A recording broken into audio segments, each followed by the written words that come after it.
تو پہلی توجیہ جو ہے یستفتحون علی الذین کفروا، بتایا کرتے تھے کافروں کو، تو اللہ کا لفظ کیوں استعمال کیا؟ الزام کے لیے، یعنی ان پہ غلبہ ظاہر کرنے کے لیے وہ یہ کرتے تھے. اور دوسری توجیہ میں حقیقی معنی پر ہے، لیکن یہ معنی کمزور ہے، یہ روایت کمزور ہے، سمجھ آ رہی؟ باقی فی نفسی ذوات فاضلہ کا جو وسیلہ ہے اس کا کیا حکم ہے تو وہ انشاءاللہ کسی اور موقع پہ عرض کریں گے. فلما جاءهم ما عرفوا کفروا به فلعنۃ اللہ علی الکافرین بئس ما اشتروا. یہ ما قبل کا تتمہ ہے، یہ کیا ہے؟ تتمہ ہے، ہر نوع کا تتمہ ساتھ اچر ہے.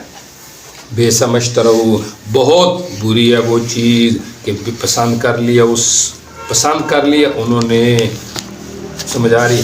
اشتروا به انفسهم، لے لیا انہوں نے، اشتروا به انفسهم. یہ ان یکفروا جو ہے نا، یہ ما قبل سے بیان ہے، بہت بری ہے وہ چیز.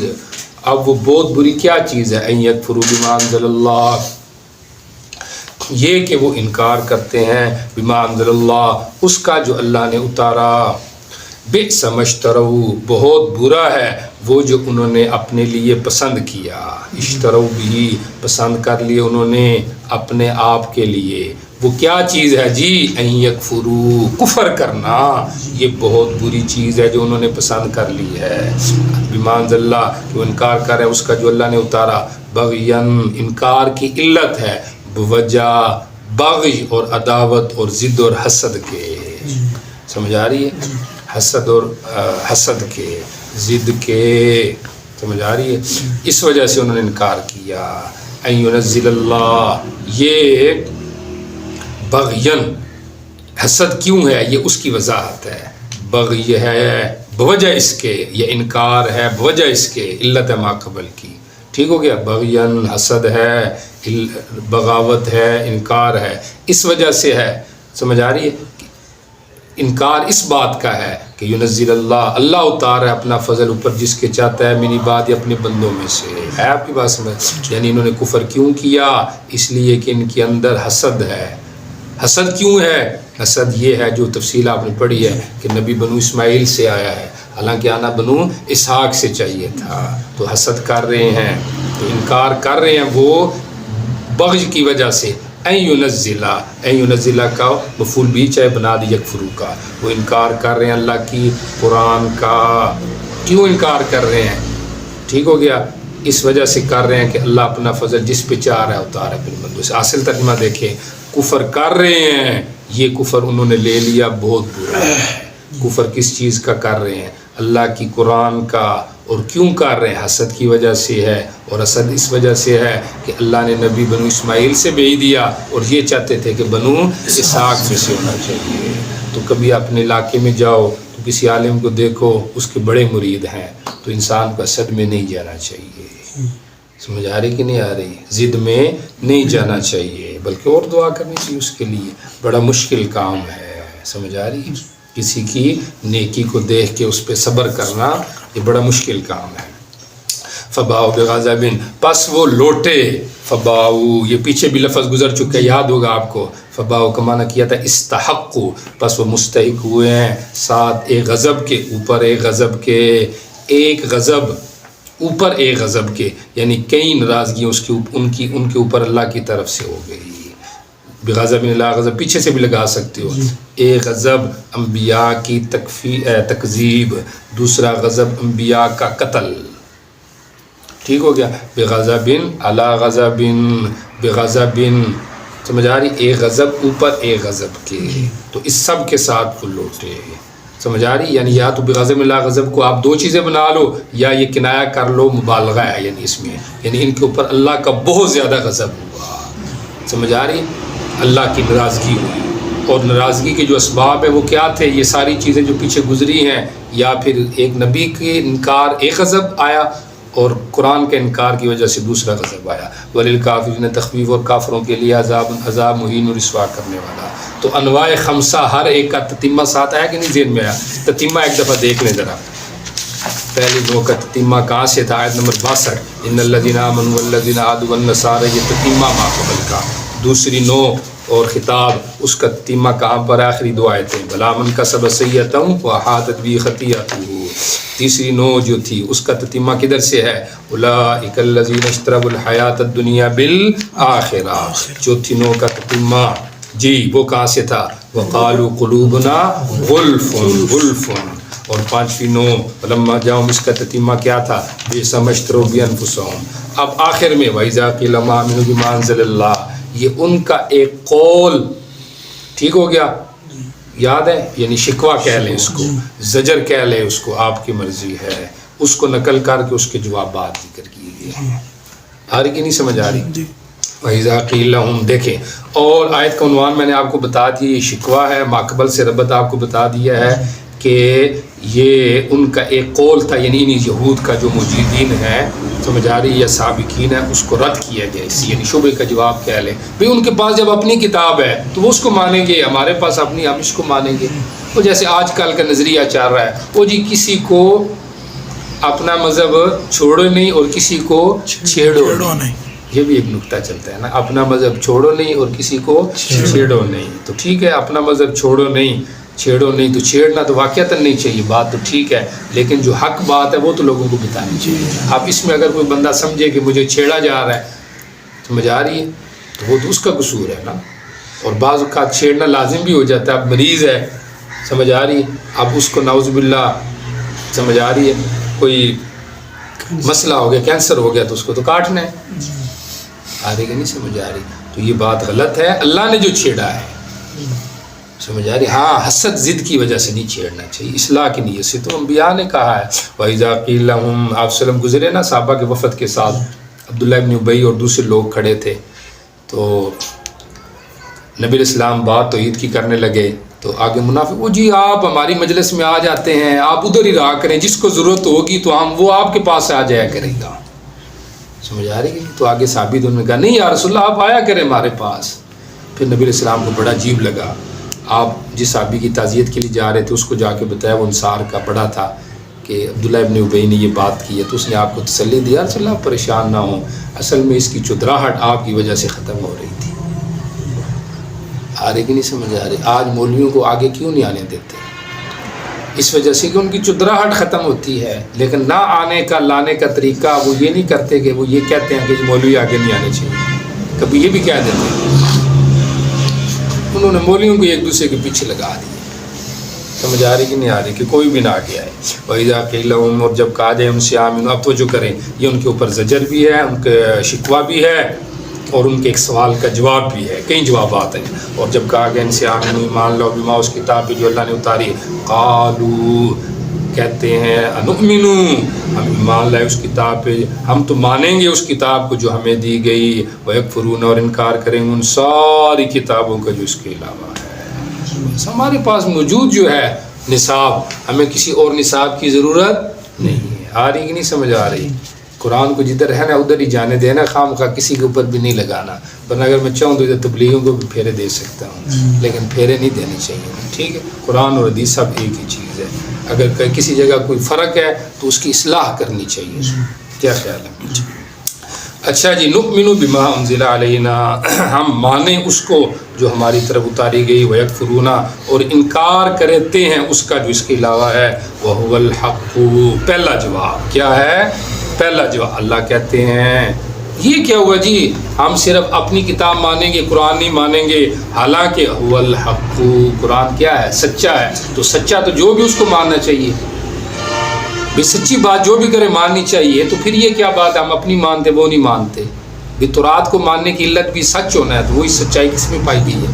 قرآن. پہلا جواب. مصدق لما معہم، دوسرا جواب وہ تصدیق کر رہا ہے اس کتاب کی جو ان کے پاس ہے. یاد ابھی بتایا مصدق باعتبار مضامین کے، باعتبار قرآن میں کیا ہے، تورات میں کیا تھا؟ اللہ تتخذوا من دونی وکیلا، اور قرآن میں بھی ہے رب المشرق والمغرب لا الہ الا هو فاتخذوا وکیلا. قل فلم تقتلون، یہ تیسرا جواب ہے. او بے ایمانو، جھوٹ بولتے ہو کہ ہم اپنی کتاب کو مانتے ہیں. اگر اپنی کتاب کو مانتے ہو تو انبیاء کو کیوں قتل کرتے ہو؟ سمجھ آ رہی؟ ان بے ایمانوں نے انبیاء کے ساتھ بڑا حشر کیا ہے. سمجھ آ رہی؟ مسلسل دن میں بھی 2-3 نبی آئے ہیں، لیکن انہوں نے تینوں کو شہید کر دیا، اور ایسے بے دردی سے کیا کہ نعوذ باللہ آرے چلا دی انہوں نے ان کے جسموں کے اوپر. قل فلم تقتلون، کیوں قتل کرتے رہے ہم اللہ کے نبیوں کو، من قبل، اس سے پہلے، ان کنتم مومنون، اگر تم مومن ہو، اپنی کتاب مانتے ہو، تم انبیاء کیا تمہاری کتاب نے یہ تمہیں کہا تھا نبیوں کو قتل کرو؟ وَلَقَدْ جَاءَكُم مُوسَىٰ، کتواں جواب آ گیا؟ چوتھا، یہ چوتھا جواب ہے۔ اور البتہ تحقیق آئے تھے تمہارے پاس موسیٰ علیہ السلام بالبینات، دلائل توحید لے کر، ثم اتخذتم العجل، پھر تم نے اس کے بعد بنا لیا بچڑے کو معبود ان کے جانے کے بعد۔ وہ طور پہ گئے، تم نے پیچھے سے کہا، سامری نے کہا ھذا الہکم و الہ موسیٰ، یہ معبود ہے، موسیٰ تو نعوذ باللہ بھول گیا ہے۔ وانتم ظالمون، اس حال میں کہ تم کیا کر رہے تھے؟ شرک کرنے والے تھے، تم مشرک تھے، شرک کرنے والے تھے، ظلم کرنے والے تھے۔ تو اگر تم اپنی کتاب کو مانتے ہو تو کیا تمہاری کتاب میں یہ تھا کہ تم نے شرک کرنا ہے؟ وَإِذْ أَخَذْنَا مِيثَاقَكُمْ، جواب پنجم، جواب پنجم، اگر تورات مانتے ہو اور کسی کو نہیں مانتے تو وہاں پہ بک بک کیوں کی تھی؟ سمجھ آ رہی؟ سمینا واسینا کے لفظ کیوں بولے تھے؟ سمجھ آ رہی؟ جب تورات ماننے کی باری آئی تھی اس وقت کہتے تھے اسینا، اب جب قرآن آیا اب کہتے ہم تورات مانتے ہیں۔ آ رہی کہ نہیں سمجھ آ رہی؟ تو اب یہ کیا چکر کار ہو گیا؟ تو یہ مطلب جھوٹ بول رہے ہو تم۔ وَإِذْ أَخَذْنَا، اور جس وقت کے لیے ہم نے تم سے پکا وعدہ، وَرَفَعْنَا، اور بلند کیا تھا ہم نے تمہارے اوپر طور پہاڑ کو، خذو، کیا کہا تھا ہم نے؟ قلنا، یاد ہے نا قاعدہ؟ قلنا، ہم نے کہا لو اس کو جو ہم نے تم کو دیا، بقوتن، قوتن کا معنی بھی میں کر کے آؤں، مضبوطی سے، مضبوطی کا معنی العلم والعمل، سمجھ آ رہی؟ علم میں مضبوطی بھی تب آئے گی جب عمل ہوگا۔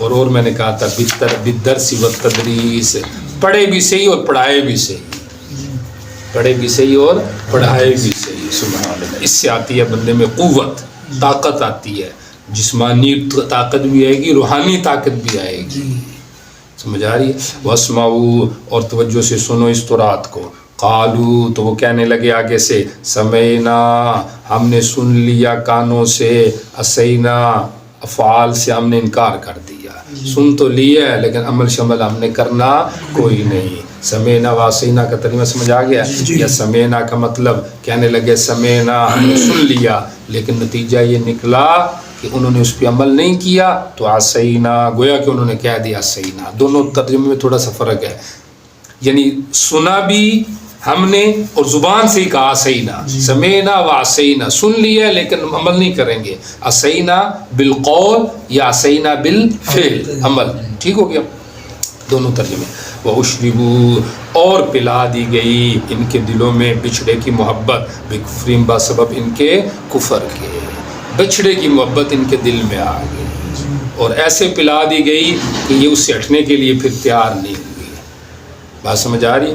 موسیٰ علیہ السلام نے بڑا روکا ان کو، لیکن یہ بے ایمان بچھڑے کی محبت سے جو ہے نا وہ دور نہیں ہٹنے والے تھے۔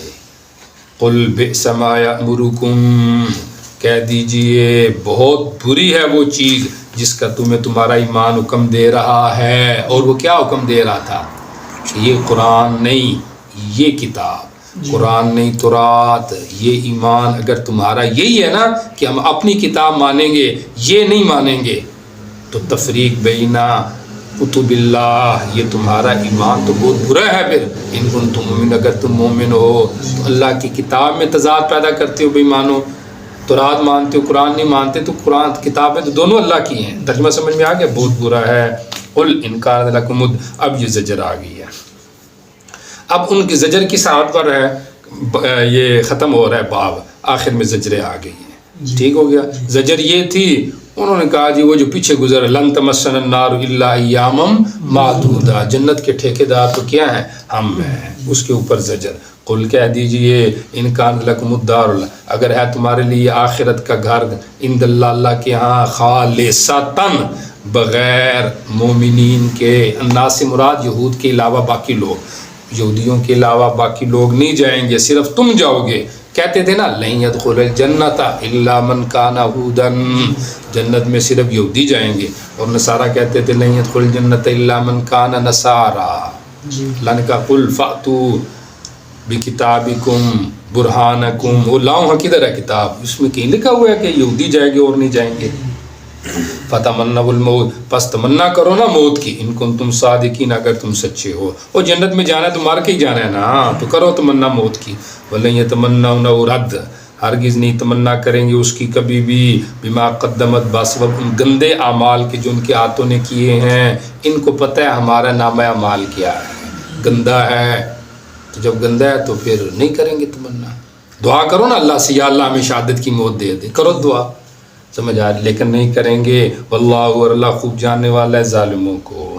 یہ تو دنیا پرست ہیں، دنیا پرست ہیں، اور ان کے انکار کی آپ کو یاد ہو حضرت تھانوی رحمہ اللہ نے جو بتایا تھا، 3 وجہ تھی، حب جا، حب مال اور حسد۔ ٹھیک ہو گیا؟ اب حب مال سمجھ آئے، حب جا اب وہ ختم ہوگا نا اگر موت آ جائے گی، تو اس لیے اللہ نے کہا کرو تمنا، سمجھ آ رہی، اور ساتھ ان کو یہ کہا گیا نا کہ اگر تم کہتے ہم کامیاب ہیں تو کرو تمنا، سمجھ آ رہی۔ مومن ہے تو بے تیغ بھی لڑتا ہے سپاہی، سمجھ آ رہی۔ مومن جو ہے وہ تو لڑتا ہے بے تیغ ہو کر، کیونکہ اس کو پتہ ہے مر گئے تو شہید ہے، نہ مرے تو غازی ہیں، اور کافر ہے وہ تو موت سے بڑا ڈرتا ہے، سمجھ آ رہی۔